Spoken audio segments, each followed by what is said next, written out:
OK, we're going to talk about COVID fines now. Many people were fined and even imprisoned during the pandemic because they breached the rules while Downing Street was partying day and night, sober and drunk, online and offline. Well, let's go to Andrew SATHIYAVAN, a street preacher who was arrested and fined for breaching COVID rules by giving a sermon in the street during the first COVID lockdown. Very good morning to you.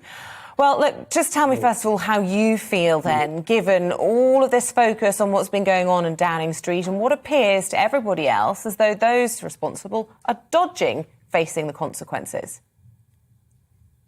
Exactly. When I hear about the stories developing day in, day out, and I get really, really frustrated and to a point of furious, because the way I was treated, in 2020, April, I was out as a street preacher as usually. I'm a Christian street preacher, going about preaching the gospel. And on that day, April 12th, was the Resurrection Sunday of Jesus. And then as Christians, we value very much. And as usual, I was on the streets preaching the gospel.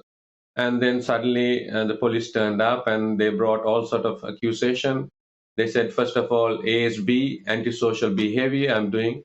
And then after that, they said I'm breaching the COVID law. And they even didn't know what was the regulation. They said it was law.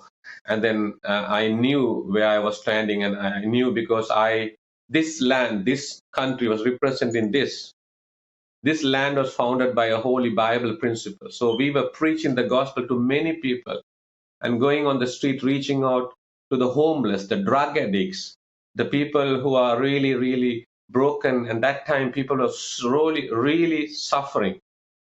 And just I get all, Andy. I get all that, but we're in a situation. We're in a situation here where you're talking, Andy. We're in a situation here where you're talking about God's law versus man's law. Now, all the things we're talking about, leadership from Number 10, the laws being made there. And in Parliament, of course, the law's being drafted in Number 10, passed in Parliament. Do you think, actually, there is a lack of moral direction?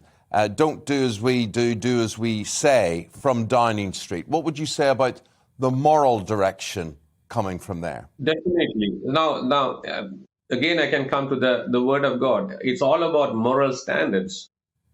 If I say to you not to eat sugar and I eat sugar, it's double standards, it's hypocrisy. So that's what I clearly see in any leaders I see throughout whatever parties. So sadly, I know, Andy, you're a man who preaches love, but also you must be full of anger for the way you have been treated and the way we are being directed from Number 10, I assume. Yeah, I was imprisoned twice, fined £500. I was strip searched, put in prison, not allowed to speak to my wife, 8 hours in Birmingham, in London. And when I went to the courts to bring justice, to find justice, they increased my fine, the judge, for £500. And still I'm fighting for 2 years for justice. And I went to the Prime Minister. I was standing outside Number 10. Even Prime Minister saw me just after the lockdown. I was standing I have always carried the 6-foot cross and stand outside and preach the gospel. I was not standing for my justice. I was standing for the rights of the Christian voice, not only for Christians, for every human being. Because 2009, he clearly shared a message in a Christmas message. He said, we are going to stand by the rights of the Christians. Okay. I understand that, really, Andy. Just we're out of time. We're out of time. Just very, very shortly. That's what you stand for. What do you think Boris Johnson, the Prime Minister, stands for? As briefly as you can, please. I can't read his mind, but the way the way he reacts, and the way he has been reacting, it seems like he doesn't have any moral standards. If anybody has a moral standards, he will definitely react to the things happening. And I'm not biased to any political groups or political movement, but anyone, whether it's Boris Johnson or any leader, I really would like to say to him, listen, we are the citizens of this country, and everyone has to have a proper way of life and a freedom of expression, freedom of thing. As a leader, you should identify that and give that rights and allow you, even whether it's COVID or no COVID.